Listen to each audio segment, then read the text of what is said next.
नमस्कार किसान भाइयों, आपके अपने A4 चैनल पर आपका स्वागत है।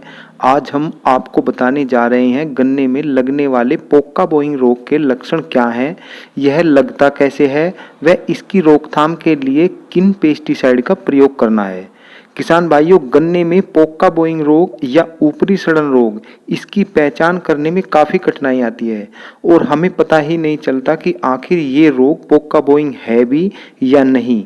तो पहले हम इसकी पहचान करना सीखते हैं।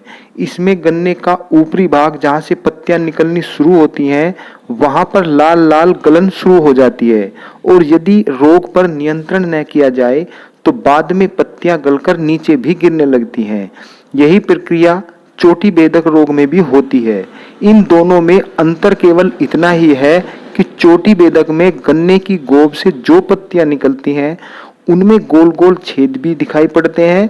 यदि ऐसा है तो यह चोटी बेधक के लक्षण है, पोक्का बोइंग रोग के नहीं है। किसान भाइयों, पोक्का बोइंग के शुरुआती लक्षणों को देखें तो गन्ने के ऊपरी हिस्से में जहाँ से पत्तियां निकलनी शुरू होती हैं, वहाँ से ये पत्तियां कुछ पीली पीली सी व सफ़ेद सी निकलनी शुरू होती हैं और धीरे धीरे उनमें सलवटें सी आनी शुरू होती हैं।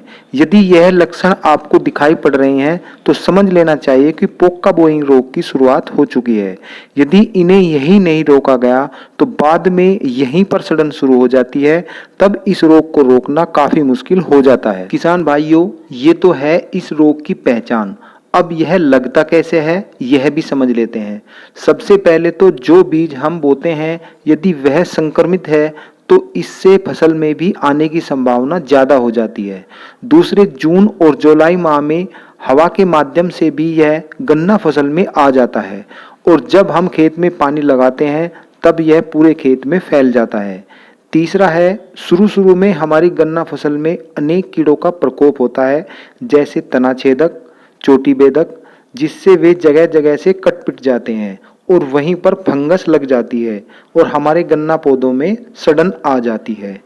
इस रोग में कोई कीट नहीं होता बल्कि यह फंगस ही होती है और उसी के अनुसार गन्ने के ऊपरी हिस्से में लाल सड़न आ जाती है।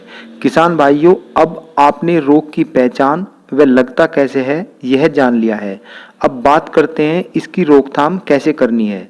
इस रोग की रोकथाम में कोई कीटनाशक काम नहीं करता। इसके लिए हमें 2 या 3 स्प्रे करने होते हैं।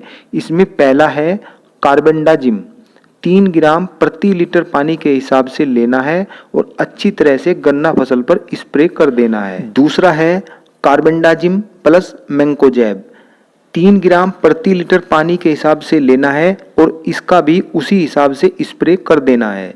इन दोनों में से आपको किसी एक का ही स्प्रे करना है।